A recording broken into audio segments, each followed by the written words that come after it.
All right, folks, we're back for episode 3, part 2. And now we get to the good stuff, Rob. Mr. Ryan French coming on here shortly. How you doing there? Good, or yourself? Good, man. I'm super pumped. You know, we had some technical difficulties last week. Yeah. Unfortunately, we made it work. We're making it happen. Yep. I think we were both, super pumped last week. I think we're both a little bit more extra pumped for tonight, just because we know it's happening. Right. Ryan's got a lot going on right now. Actually, today is the start of the final stage of the Corn Ferry Tour. Oh, that's right. So I'm sure he's got, a ton going on. I'm sure he's busy all day. So that's going to be an interesting topic to get to with him. We got a ton of other stuff to ask him, but yeah, I'm super excited, man. Yeah, it should be good. All right, Rob, guess who just joined the party? Mr. Monday Q, Mr. Monday Qualifier, Ryan French. We're going to let him in here. Let him in. Let him in.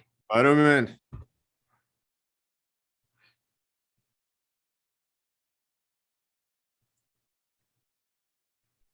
Hey guys. Ryan, what's up there, buddy? Hey, I apologize, guys, for last week. No worries. We were just telling the CGT faithful about our little technical difficulty. So you're all good.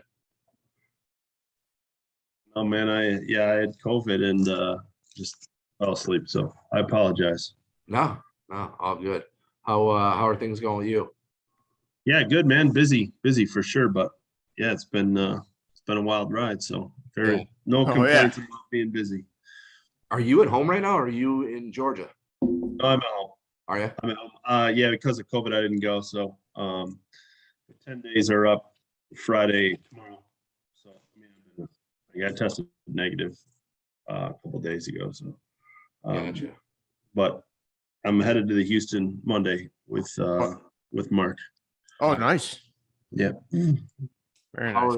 How are you feeling overall right now after having? Yeah, I'm tired as hell. I mean, it was a rough couple of days, but yeah, I was vaccinated and headed for my booster shot this week. But yeah, now I feel like pretty normal. Besides, just tired. But no, it was just like the worst cold I've had, and that's it. So Your family's good?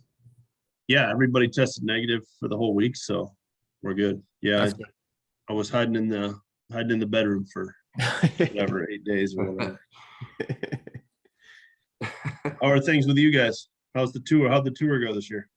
Good. We had a great year. Good. It was our first year in expansion with 3 active tours. So Rob and I touched base on it. I think in the first episode we did a little recap, but no, we had some expected hiccups, early on, but for the most part, it was a hell of a year. Good deal. Good deal. Yeah, we're gonna have to get you out to I apologize, guys. It's just like it's been so crazy. Oh lately, no, man. I want to get out. I want to play more golf. That's right. All right. Actually, speaking of, so just a little bit about kind of how we met, Sure. probably 2 years ago. I reached out to you on Twitter, pretty much just introduced myself. We kind of went back and forth for a while, and then it was actually with Mark. Yeah, you guys helped Mark out. Yeah. So we've always, even though I'm a Michigan fan, I was always I mean, in Notre Dame. Come on, man. right. Yeah. Well, and then you got Ryan with he's a Stady. So I'm glad we're doing that on this week. I'm glad we're doing this podcast after the the Michigan game. Yeah. There you go. That was a good game. Yeah, it was an awesome game. It really was. That was So awesome. that's kind of how we met. It was super cool though. I remember, texting Rob, I'm like, hey, guess what we're going to be doing? We're going to be, putting up a guy on the Corn Ferry Tour. His name is Mark Baldwin. Like, the whole thing was awesome.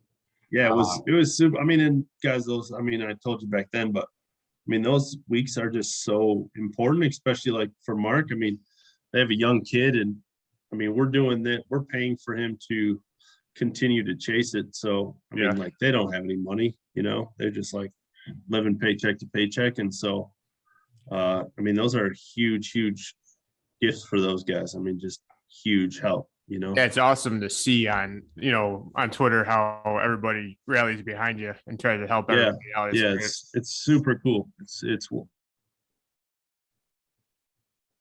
definitely between helping high schools and helping these guys, and it's my favorite part of the account by far, no doubt about that. That's super cool, man. I mean, what you guys been doing lately for the high schools has been it's awesome, unreal. Yeah, I mean, a follower of mine named Chris Gallagher actually finally today got some of the legal stuff done. So next week, he's going to write me a check, the foundation a check for $100,000. So wow, it's great. We will be have a more formal way to help high schools. So yeah, it's super, super cool. Absolutely, very lucky. Yeah. So Ryan, your background is, your upbringing was, your story is awesome. I got a chance to read. Was that your first published article through? Was it? That's what I thought. Mm-hmm. Yeah. So and maybe you should probably tell this part of the story, so I don't butcher it too much. But essentially, you and your dad used to go on these road trips. How old were you? Yeah, I mean, I was like 24 to like 34. We did it about like maybe 8 or 9 years. We had like an off year here and there, and we used to go caddy on a mini tour, and that was kind of our guys trip. I lived in southern Michigan. My parents still live in northern Michigan, and so instead of going to play golf, we went and caddied on a mini tour. We tried it one year just kind of out of the blue, and we loved it so much that we kind of made it a tradition. So it's a very unusual trip. Mini tours aren't what they used to be any day. Back in those days, you could they were huge mini tours, and guys took caddies a lot, and there was like 200 player fields and those kind of things. So it was easy to pick up a bag, but right. Those days are pretty much over, but it was such a cool experience. And from that, I met a bunch of guys. And this is way before the account. I was lucky enough to caddy at Q School a couple times. I caddied on a web event, or what is now the Corn Ferry event, a bunch of Mondays. I never did caddying full time, but I was lucky enough after meeting these guys to caddy. I caddied for Ryan Yip when he won on the Canadian tour. And so I had a ton of cool experiences, and it gave me a ton of perspective on what I always say is a couple things. Is one, how talented these guys were that you'd never heard of in your life. And two, that the lifestyle, I was naive the first year I went. I was like, oh, they're pro golfers are probably rich. Right. And went to the Canadian tour, and my dad and I used to camp. That was our tradition. And one of the players was camping next to us, and I was like, what? Why? What do you mean he's camping? Like, he's a pro golfer. And then obviously I've come to learn that there's literally no money in pro golf outside of 2 tours in the world, really, and really only one. I mean, the European tour, if you're a top player, obviously you're making good money, but down towards the bottom, it's pretty rough. So that's the reason the account exists today. Very cool, man. That's awesome. So cool. I mean, one of my dreams would be to caddy. Even if it was for like a state am, something like that, like something very local, pretty low key.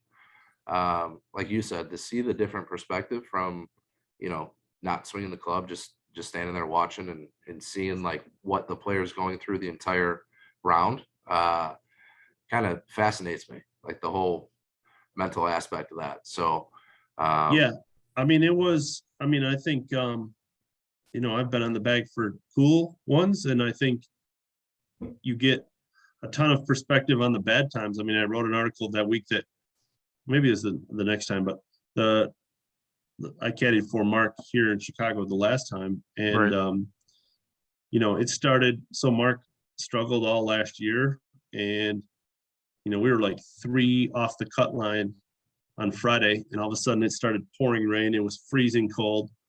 They weren't going to call it. They wanted to get the the round done. And slowly it slipped away, and we missed the cut by one. And it's just such a, again, I don't want to, Mark's a friend.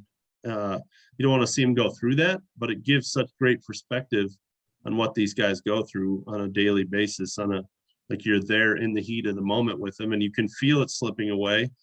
The weather's crappy and just a bad draw and part of the deal, and got to find a way to fight through it.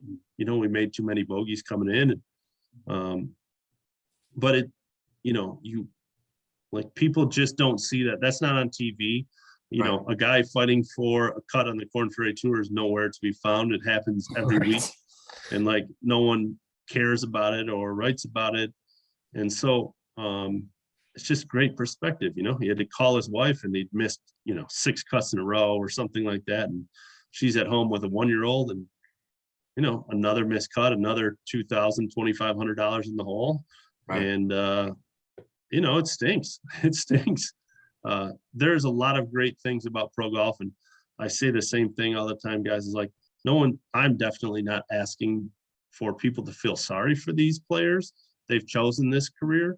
I'm just trying to give an honest perspective of what goes on out there. It's not as great as everybody thinks it is. Right.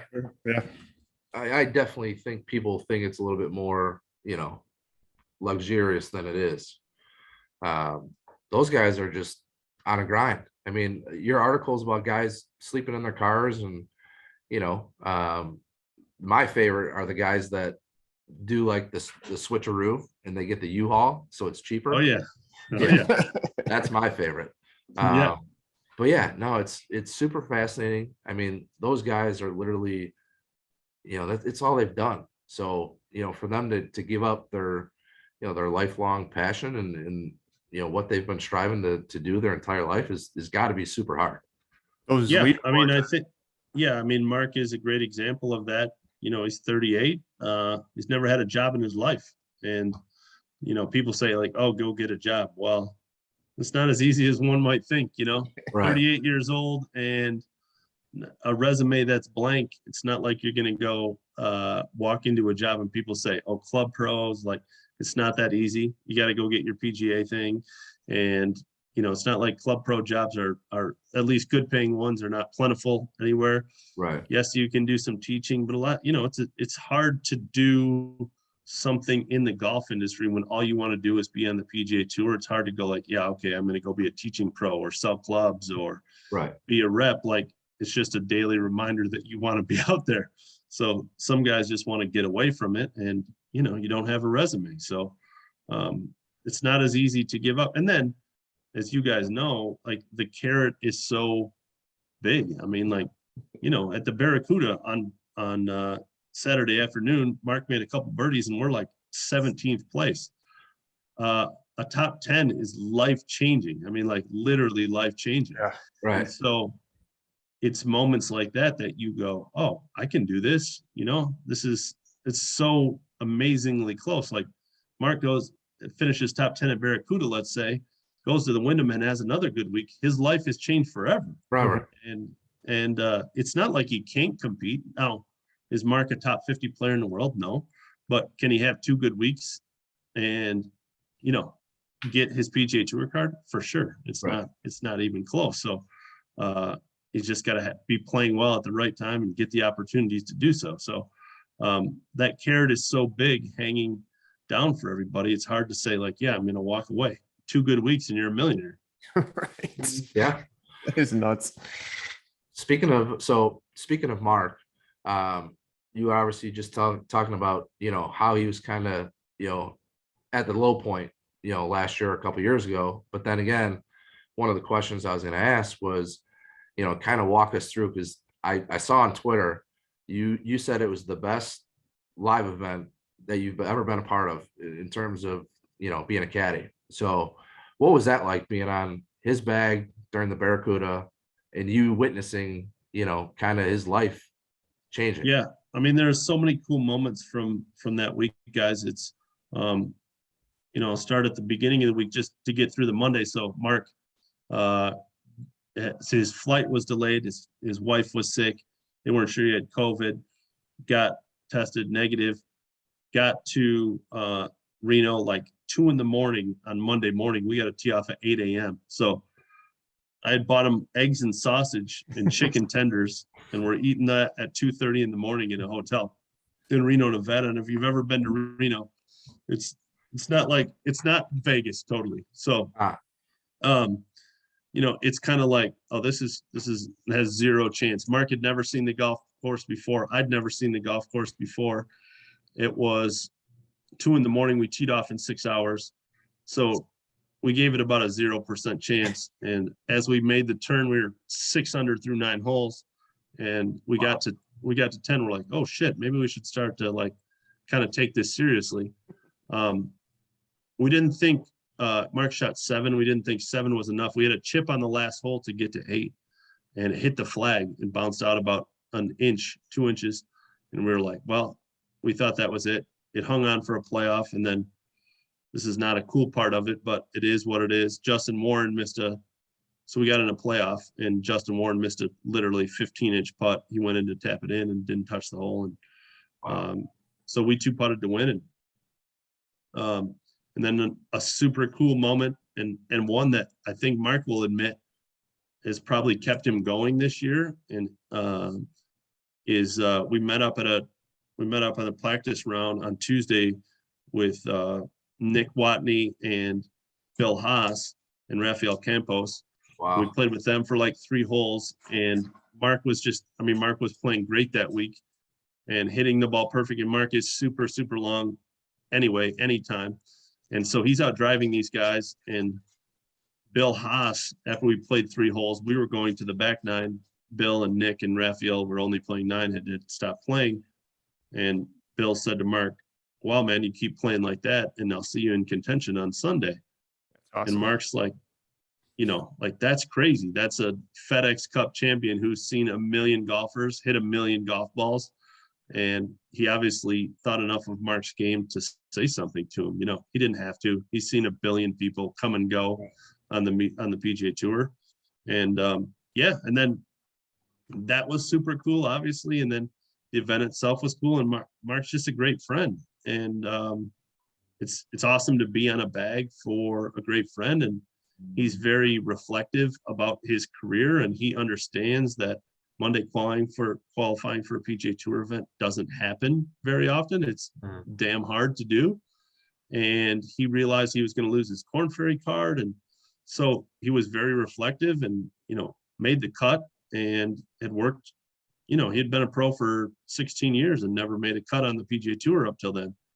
And so, walking up 18 was, that whole week was the coolest week I've ever spent in golf. And, walking up 18, he just put his arms around my shoulders and said, hey, this is the coolest week I've ever had in golf. And, no matter what happens, this will always hold a special place in my heart if I never do it. And then I'm thanks for being on the bag. And I was like tearing up, and it was crazy.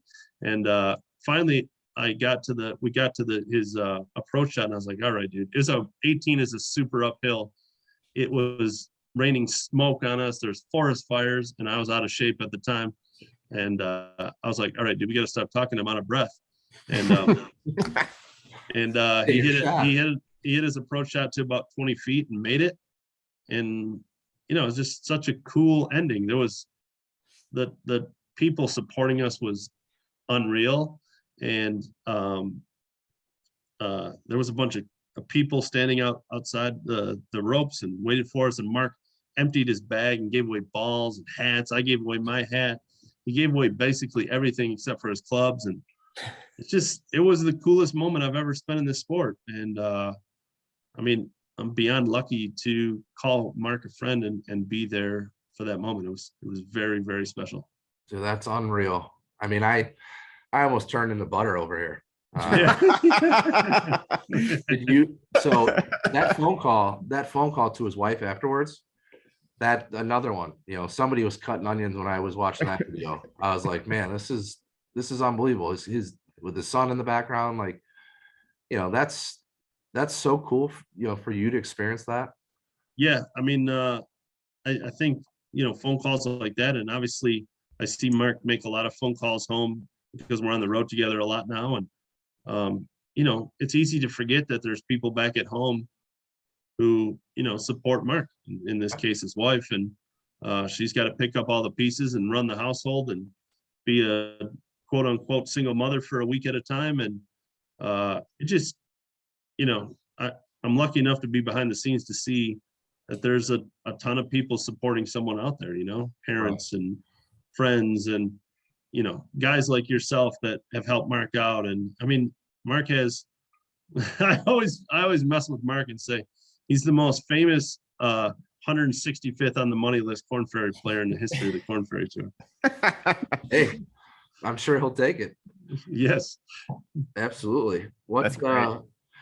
So how's the new gig going with the fire pit collection, and how much has your life changed in the last year since that happened? Yeah, it's crazy. Today I was on a call with a player in Brazil. I'll break it here on the Chicago Golf Tour show. Mark and I are doing a web-based TV show about his last year. If hopefully it's not his last year, but like behind the scenes. And so that's cool. Yeah, this is all being documented, and we're going to put out like a 10 episode leading up to what we hope might be an exemption at the Barracuda again. And so it's a super special time. And awesome. It's awesome to have a company to say like, hey man, here's my idea. And they just say, yeah, let's figure it out. Right. And, I would never, ever obviously be able to afford to do something like this on my own. So it is super cool to call and say, hey man, here's my idea. Yeah. So, I mean, like today I was working on a different story in Brazil, and they're like, well, we'll have to see if we can get you down there. I'm like, whoa, what? It's like, okay. Yeah. All right. Yeah. There It's you just, go. They've never said no to me, and I'll just keep throwing out ideas until they do, I suppose. Yeah. There you go. I mean, it was kind of a no-brainer when I read it, but I'm like, man, those guys are awesome too. McAnella. Just how different is it compared to, when you first started, when you kind of got the nod from, who was it, JC, that kind of gave you the nod? Yeah. Compared to now, like you're maybe flying down to Brazil, like, me and Rob and I talked about it last week. We're like, dude, it's so awesome to see everybody, on Twitter, the amount of like, not just your followers, but people who legit, are supporting, you for the last 2-3 years, like so happy that this happened. It's pretty cool to see. Yeah. I mean, I say it all the time, guys. And I say it to my wife, is like, I never want this to be a job. And if I ever get to the point where I don't wake up and go like, if I get off of a call like I did today, in Brazil, and I call Alan Shipnick, who, again, we're talking like one of the like longest running Matt Janella work. I watched him on Golf Channel, and like I have their cell phones. Like that blows my mind, You can text them whenever you want. Yeah. I mean, like we have a group chat that goes every day. It's like, what in the hell? So like today I called them, and, I was like, hey, I think this is a great story. And they're like, yeah, we'll figure it out. And like, if I ever get off that phone and not appreciate where I'm in, then it's time for me to stop, because this wasn't like something that I ever thought was possible.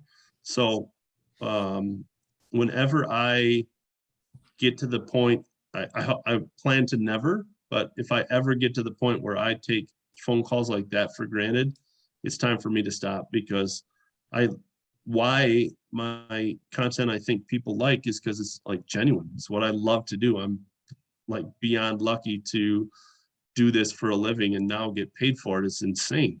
And so if that ever wears off, I think my content will fall off. So hopefully I realize that pretty quickly and stop before that becomes a thing, because I mean, of course it's a job, like guys, hey, there's stress, and like I have deadlines, and I got to figure out new ideas and all those kind of things, but there's zero complaints. I get to tweet and write about golf every day. It's nuts. But your passion, which is pretty cool. Yeah, exactly.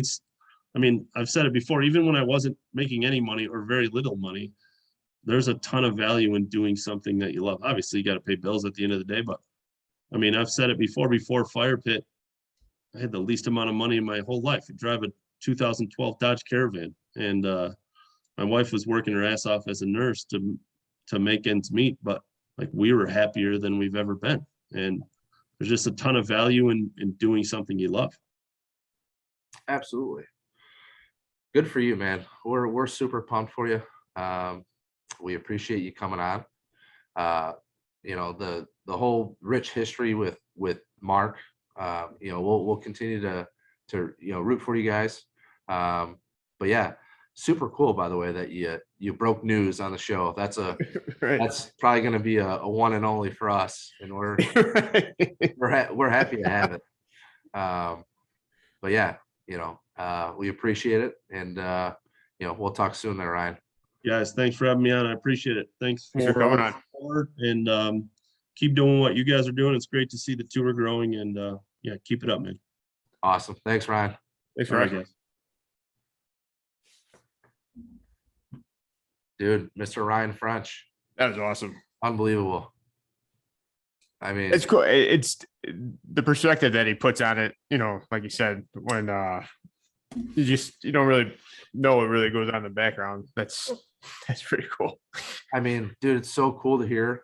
I mean, obviously, I know the guy's busy, and you know, I didn't want to keep him, but we probably could have let that thing go another hour. You know what I mean?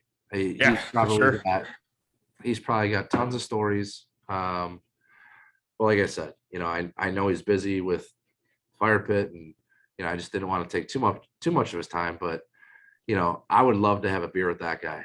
I'm sure he's got stories and stories and stories. Oh yeah, easily sit around. Yeah, but what a hell of an episode. Well, actually, a part 2 of episode 3. You know, another technical difficulty in the background. So, but hey, Rob, we'll see you in the fairway. Hopefully next week we'll see you in the fairway. See you in the fairway.